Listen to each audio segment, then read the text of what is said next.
Kasih karunia dan damai sejahtera dari Allah Bapa kita dan dari Tuhan Yesus Kristus menyertaimu. Amin. Selamat pagi Bapak, Ibu, Saudara-saudari yang dikasihi Tuhan Yesus Kristus.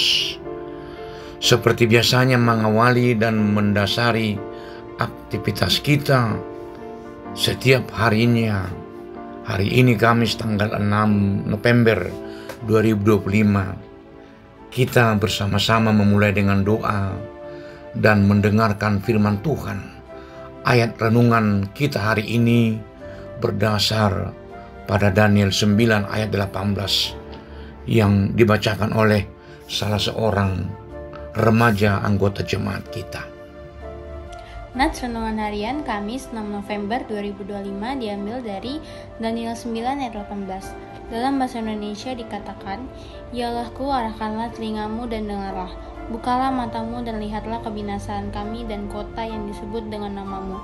Sebab kami menyampaikan doa permohonan kami di kehadapanmu, bukan berdasarkan jasa-jasa kami, tetapi berdasarkan kasih sayangmu yang berlimpah-limpah." Dalam bahasa Batak Tidok, "Sai paleling ma pinonggolmu ale debataku, jala tangyon sai togorma matam, jala idama hahamangonami, dohot hutai naung targoar tugoarmu. Aidada mangasahon hati goran nami, hami marsombahon hoi nami, tujoloni bohim, mangasahon asin niroham akana godangido." Amin. Terima kasih atas bacaannya. Pagi ini kita boleh menyebut topik renungan kita berdoa berlandaskan belas kasihan Tuhan. Bapak, Ibu, Saudara-saudari yang terkasih, kita boleh membuka hati sejenak merenungkan sebuah doa yang sangat mendalam dari Nabi Daniel. Doa ini menunjukkan inti dari hubungan kita dengan Tuhan, kerendahan hati dan kepercayaan pada belas kasihan-Nya. Pada Daniel 9 ini terjadi sekitar tahun pertama pemerintahan Raja Darius. Ini adalah masa-masa akhir dari 70 tahun masa pembuangan umat Israel di Babel, seperti yang telah dinubuatkan oleh Nabi Yeremia dalam pasal 25 ayat 11 dan 12. Daniel yang tekun mempelajari kitab-kitab para nabi menyadari bahwa janji pemulihan Allah sudah mendekati waktu penggenapannya. Namun Daniel tidak hanya diam dan menunggu. Ia tahu bahwa pemulihan bukan hanya soal waktu, tetapi juga soal pertobatan. Dalam ayat 18 ini adalah bagian dari doa pengakuan dosa dan permohonan yang panjang dari Daniel. Daniel, meskipun ia sendiri seorang yang benar atau seorang yang taat terhadap firman Tuhan, tidak menganggap dirinya lebih baik dari bangsanya. Ia menempatkan dirinya sebagai bagian dari bangsa yang telah berdosa dan mengalami kebinasaan, seperti yang bisa kita ketahui, kota Yerusalem yang hancur, umat Israel tercerai-berai. Bapak, Ibu, Saudara-saudari yang dikasihi Tuhan Yesus Kristus, kita boleh menyimak atau memahami lebih rinci nats doa yang disampaikan oleh Daniel ini. Kebinasaan kami dan kota yang disebut dengan namamu. Daniel dengan rinci memohon agar Tuhan melihat penderitaan umatnya dan kehancuran kota Yerusalem, kota yang membawa namanya. Permohonannya adalah demi kehormatan nama Tuhan, bukan demi kenyamanan pribadinya. Yang berikut, kami menyampaikan doa permohonan kami ke hadapan-Mu, bukan berdasarkan jasa-jasa kami. Ini adalah kunci kerendahan hati Daniel. Ia tidak datang kepada Tuhan dengan daftar perbuatan baiknya, tidak mengklaim dirinya layak, Ia mengakui bahwa umat Israel telah gagal dan berdosa. Yang ketiga, tetapi berdasarkan kasih sayang-Mu yang berlimpah-limpah. Daniel mendasarkan seluruh permohonannya pada karakter Allah sendiri, yaitu kasih setia atau belas kasihan dan rahmat-Nya yang besar. Ia berani meminta karena Allah adalah Allah yang penuh kasih, bukan karena ia atau bangsanya pantas. Doa Daniel ini adalah doa yang berani, namun bersandar sepenuhnya pada anugerah Allah. Nas ini memberikan tuntunan pengajaran bagaimana berdoa yang berkenan di hadapan Allah dengan mau memperbaharui prinsip dasar doa kita. Harus kita sadari, kita berdoa bukan jasa, tetapi anugerah. Seringkali kita merasa ragu berdoa ketika merasa tidak layak atau baru saja berbuat salah. Daniel mengajarkan kita bahwa dasar kita menghadap Allah bukanlah kesalehan kita, melainkan kasih karunia Kristus yang telah membuka jalan bagi kita. Kita datang bukan karena kita sudah melakukan yang terbaik, tetapi karena Dia telah melakukan yang terbaik bagi kita.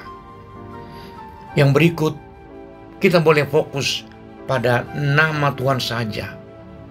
Daniel berdoa bukan hanya untuk dirinya, tetapi untuk pemulihan Yerusalem, yaitu kota yang disebut dengan nama Tuhan.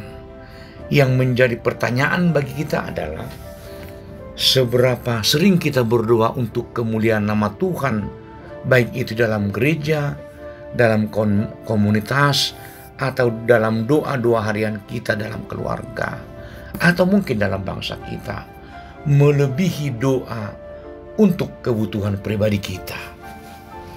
Tentu hal ini perlu proses penyadaran dalam diri kita. Yang berikut, kita mau terus membangun kerendahan hati dan tanggung jawab. Ini merupakan doa Daniel. Dia mengakui dosa bangsanya seolah-olah itu dosanya sendiri. Ini adalah teladan empati dan tanggung jawab rohani yang ditunjukkan oleh Daniel.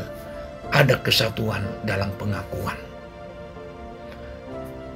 Di tengah tantangan yang kita hadapi di tengah masyarakat, baik gereja atau keluarga kita, apakah kita hanya menyalahkan orang lain atau bersungut-sungut dan sebagainya?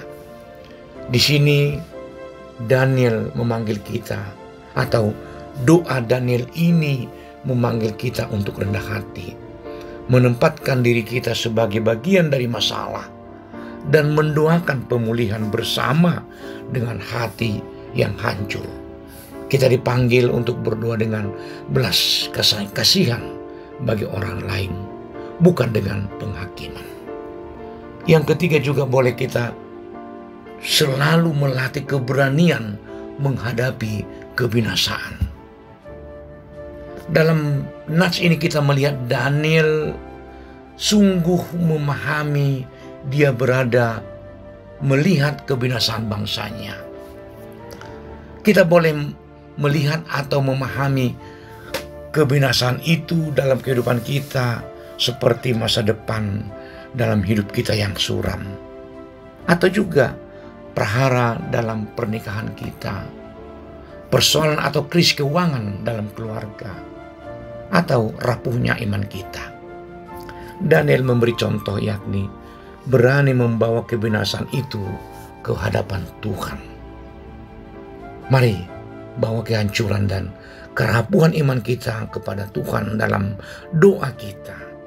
Jangan sembunyikan, jangan abaikan, tetapi ingat, permohonan doa kita diterima bukan karena kelayakan atau kekuatan kita, melainkan karena kasih sayangnya yang berlimpah-limpah yang telah tersedia dalam Kristus Yesus.